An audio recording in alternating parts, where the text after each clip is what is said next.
Pada tanggal 31 Juli 2023, semestamu diundang di acara media update dari satelit Satria 1 dan aku bersemangat sekali untuk berbagi kepada kamu semua hal tentang satelit ini. Untuk kamu yang belum tahu, satelit Republik Indonesia 1 atau bisa disingkat Satria 1 adalah satelit terbaru milik Indonesia. Satelit ini adalah satelit dengan kapasitas terbesar di Asia.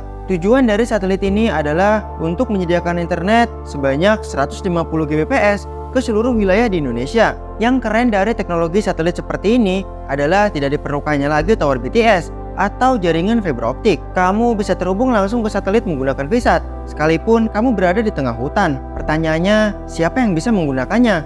Apakah berbayar atau gratis? Atau bagaimana cara kerjanya secara umum? Itu yang akan kita bahas kali ini. Selamat datang di Semestamu. Sebelum lanjut, jangan lupa kalian klik tombol like ya, supaya algoritma YouTube merekomendasikan video ini ke lebih banyak orang. Jangan lupa subscribe dan bunyikan loncengnya juga, supaya kamu tidak ketinggalan video-video menarik lain dari Semestamu.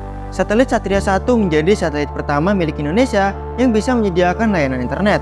Satelit komunikasi adalah satelit yang bisa memberikan akses komunikasi antara penerima dan pengirim. Jadi dia bekerja seperti jembatan yang bisa menghubungkan si pengirim dan si penerima.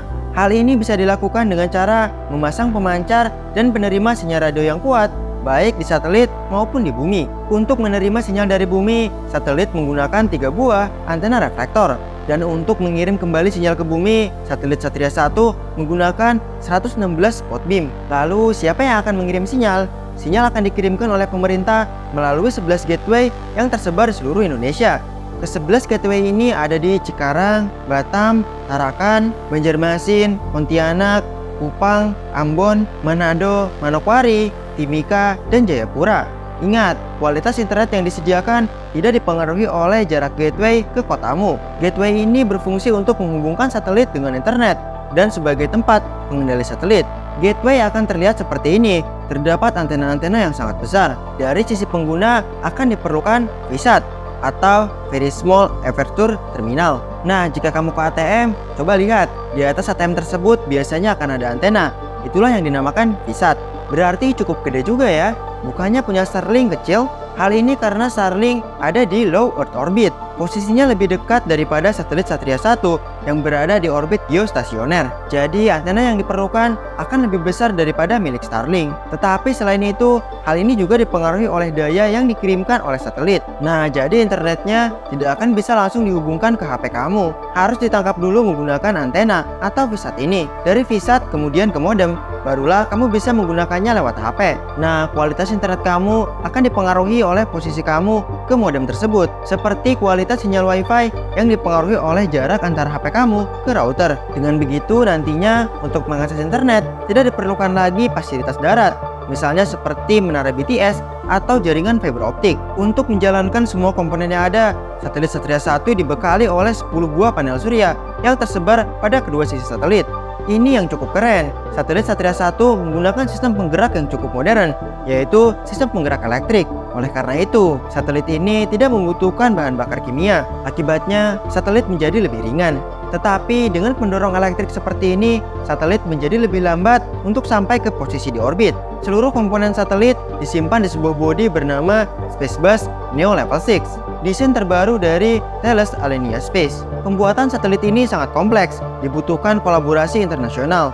Kata Ibu Nia Asmadi, komponen-komponen satelit Satria 1 dibuat di berbagai negara. Satelit Satria 1 adalah proyek gabungan antara Bakti Kominfo dengan PT Satelit Nusantara 3. Jadi mereka dari pihak Indonesia yang menyusun spesifikasi satelit seperti apa yang ingin dibuat.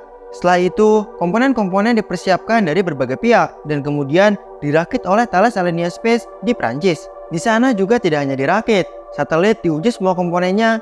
Bahkan ada tempat pengujian yang di dalamnya didesain seperti kondisi di luar angkasa. Jadi nantinya ketika satelit memasuki luar angkasa, kesalahan dapat diminimalisir. Setelah itu, roket dibawa ke Florida, Amerika Serikat untuk diterbangkan menggunakan roket Falcon 9 milik SpaceX. Tenang, nantinya satelit akan dioperasikan oleh bangsa Indonesia sendiri. Pusat kontrol utamanya ada di Cikarang dan pusat kontrol cadangan ada di Banjarmasin. Jadi sebenarnya, kenapa sih harus ada satelit ini? Kita semua tahu bahwa Indonesia adalah negara yang sangat luas dengan medan yang sangat kompleks. Indonesia terdiri dari banyak pulau, Bahkan jumlah pulaunya bisa mencapai puluhan ribu. Banyak pegunungan dan akses jalan juga sulit. Masalahnya, akses internet biasa seperti menggunakan menara BTS atau jaringan fiber optik susah untuk dibangun di area-area pelosok seperti itu. Padahal seluruh warga Indonesia dari Sabang sampai Merauke memiliki hak juga untuk menikmati internet seperti kita yang tinggal di kota. Jadi satelit Satria 1 diperuntukkan untuk saudara-saudara kita yang ada di daerah 3T, yaitu tertinggal, terdepan, dan terluar.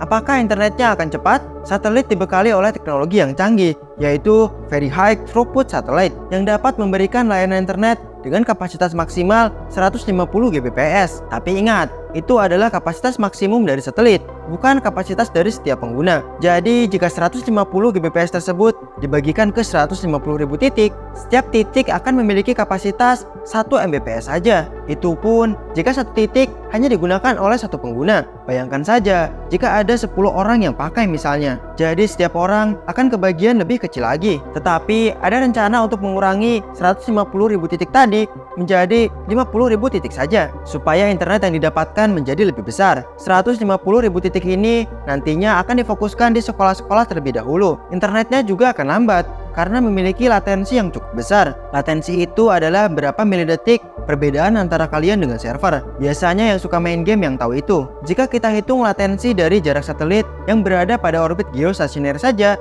sudah mencapai 230-an milisecond. Itu baru latensi dari perjalanan gelombang radio, belum lagi latensi dari yang lainnya. Jadi internet yang disediakan hanya cukup untuk melakukan aktivitas-aktivitas mendasar saja. Apakah setiap orang di wilayah 3T bisa menikmatinya? Jawabannya bisa, tapi mungkin tidak bisa memasang antena sendiri. Antena yang digunakan untuk menangkap sinyal dari satelit hanya akan dipasang pada fasilitas-fasilitas umum seperti sekolah, kantor pemerintahan seperti kantor desa, fasilitas kesehatan seperti puskesmas atau rumah sakit, dan kantor polisi dan TNI. Nantinya warga sekitar bisa menikmati internet dari tempat-tempat tadi. Jadi bisa saja nanti orang-orang berkumpul di kantor desa untuk internetan. Apakah gratis? Ya, layanan internet ini gratis. Tetapi seperti yang tadi aku katakan, antenanya hanya akan dipasang di sekolah atau fasilitas pemerintah saja. Satelit Satria 1 telah berhasil diluncurkan pada 19 Juni 2023 di Florida, Amerika Serikat menggunakan roket Falcon 9 milik SpaceX. Satelit Satria 1 nantinya akan menempati posisi pada orbit geostasioner,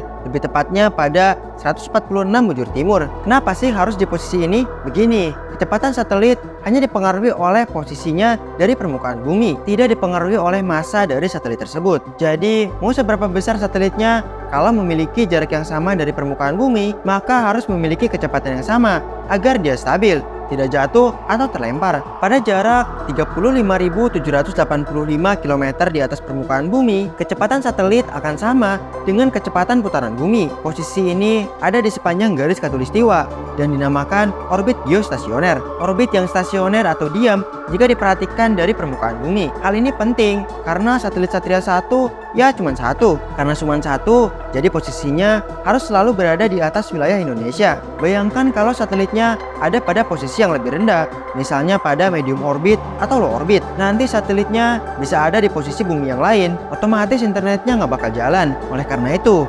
satelitnya harus berada pada orbit geostasioner dan harus berada di atas wilayah Indonesia. Karena orbit geostasioner terbatas, maka ada yang mengatur, namanya International Telecommunication Union atau ITU. Walaupun negara yang berada di bawah orbit memiliki kelebihan untuk menempati slot tersebut, bukan berarti tidak ada negara lain yang bisa menempati slot tersebut. Sekarang saja ada satelit milik negara lain yang berada di orbit geostasioner di atas wilayah Indonesia. Hal ini karena slot tersebut tidak dimanfaatkan oleh Indonesia dalam kurun waktu tertentu. Jadi Indonesia harus buat satelit yang banyak supaya slotnya bisa semuanya kita manfaatkan. Nah, satelit Satria 1 kebagian di slot 146 bujur timur, yang berarti ada di atas wilayah Papua. Namun saat ini satelit masih dalam proses orbit tracing atau masih dalam perjalanan menuju posisi orbit. Dari total 100-an lebih putaran yang harus diselesaikan, satelit Satria 1 sudah menyelesaikan sekitar setengah dari perjalanannya. Diperkirakan dibutuhkan 145 hari untuk mencapai posisi di orbit sejak diluncurkan. Setelah itu, satelit akan melakukan serangkaian tes seperti in-orbit testing, in-orbit acceptance review, dan end-to-end test untuk memastikan satelit bisa bekerja dengan optimal. Jadi sebetulnya belum bisa dikatakan bahwa proyek ini 100% berhasil sampai satelit dipastikan bisa berfungsi. Jadi sebetulnya masih deg-degan menunggu. Satelit diperkirakan baru bisa digunakan pada awal tahun 2024. Oke, dari tadi kita hanya membicarakan kelebihannya saja. Apa ada masalah dengan pengadaan internet menggunakan satelit seperti ini? Masalah terbesarnya adalah listrik. Seperti yang tadi aku katakan bahwa satelit ini diperuntukkan untuk daerah 3T dan untuk menggunakannya dibutuhkan antena VSAT yang cukup besar. Nah, antena VSAT membutuhkan listrik untuk bisa beroperasi, sedangkan masih banyak wilayah 3T yang belum mendapatkan aliran listrik. Kita tunggu saja bagaimana nantinya pemerintah menyelesaikan masalah ini. Ketika acara itu, aku menanyakan dua hal. Yang pertama, bagaimana persiapan antena VSAT yang nantinya akan digunakan oleh para pengguna. Ternyata sampai sekarang, antena VSAT untuk pengguna masih belum dibeli. Namun katanya, untuk tempat yang ingin segera mendapatkan akses internet, bisa membeli antena VSAT-nya sendiri. Pertanyaan kedua, apakah internet yang digunakan akan aman? Mengingat semua arus internet akan melalui satelit Satria 1. Katanya tidak ada sistem yang 100% aman, tetapi pemerintah sendiri mencoba untuk memberikan pengamanan dari berbagai sisi supaya tidak mudah diretas. Menurutku, satelit Satria 1 adalah awal yang bagus untuk pemerataan internet di seluruh wilayah Indonesia. Apalagi tidak hanya berhenti di sini, ada hot backup satellite, ada Satria 2A, dan ada Satria 2B yang akan menambah kuota internet yang disediakan. Selain itu, perkembangan teknologi seperti ini juga baik untuk generasi muda, supaya lebih banyak yang tertarik ke sains dan teknologi, terutama pada bidang antariksa. Nanti kita update lagi ya, satelit Satria 1 ini ketika sudah mencapai orbit 146 bujur timur. Terima kasih sudah menonton sampai akhir. Sampai jumpa di lain waktu di semestamu.